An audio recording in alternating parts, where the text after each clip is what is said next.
जय जय रघुवीर समर्थ.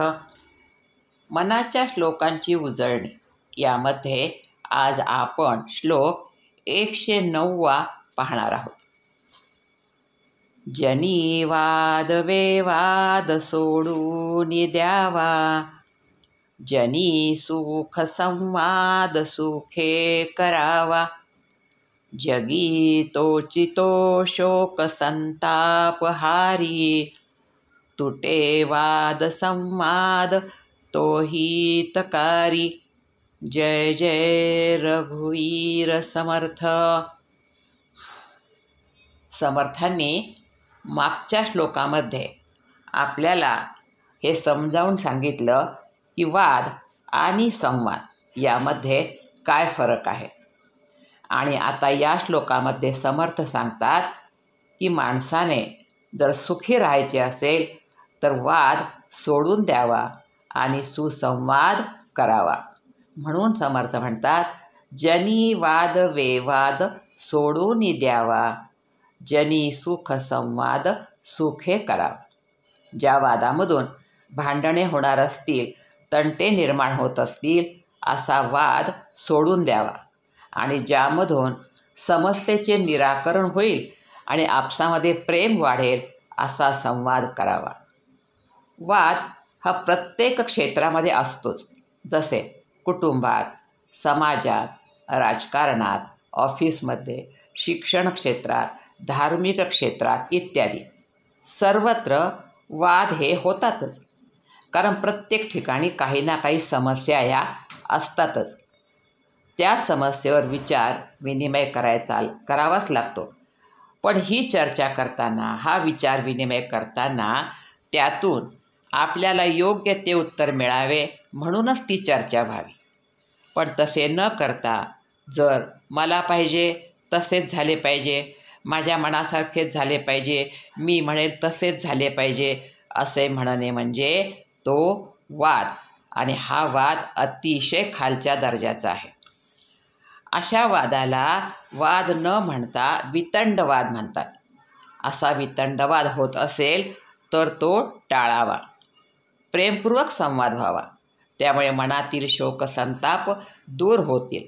समर्थ म्हणतात की जगी तोचितो शोक संताप हारी, तुटे वाद संवाद तो हितकारी. ज्या वादात दुःखच पदरात पडणार असेल असा वाद करण्यात काय अर्थ.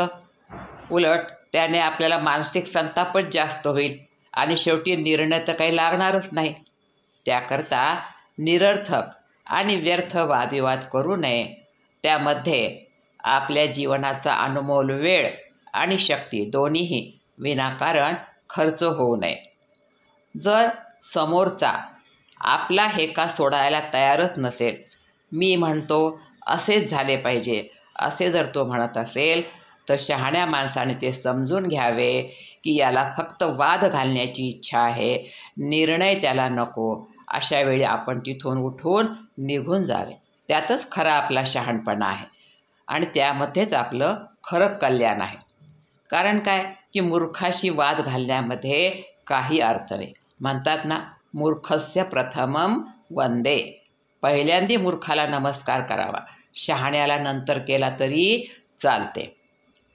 पण आपल्या मनात जर काही शंका कुशंका निर्माण झाल्या तर त्या तशा दाबूनही ठेवू नये.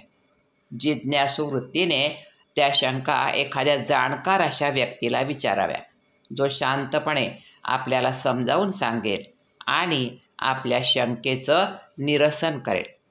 कारण शंका निरसन होणं हे सुद्धा गरजेचंच आहे. आपल्या मनामध्ये कुणाबद्दलही आकस धरून आपण बोलू नये. कोणती गोष्ट बोलण्यापूर्वी त्यावर विचार करावा की माझे हे बोलणे गरजेचे आहे का. असेल तरच बोलावे, अन्यथा बोलू नये.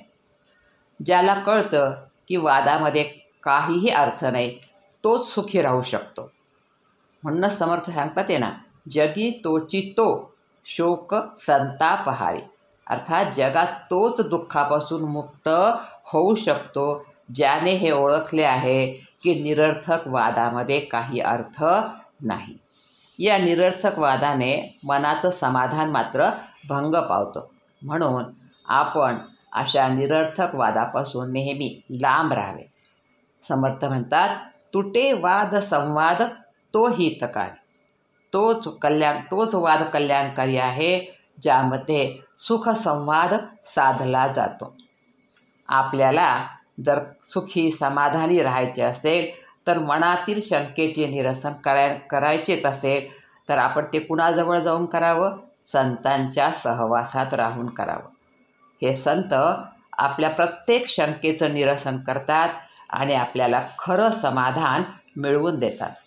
संतांच्या सहवासात नेहमीच फक्त सुखसंवादच साधलेला असतो आणि त्यामुळे आपल्या मनामध्ये भगवंताविषयी प्रेम वाढीला लागते, भक्ती वाढीला लागते, मनाला शांती आणि समाधान मिळते.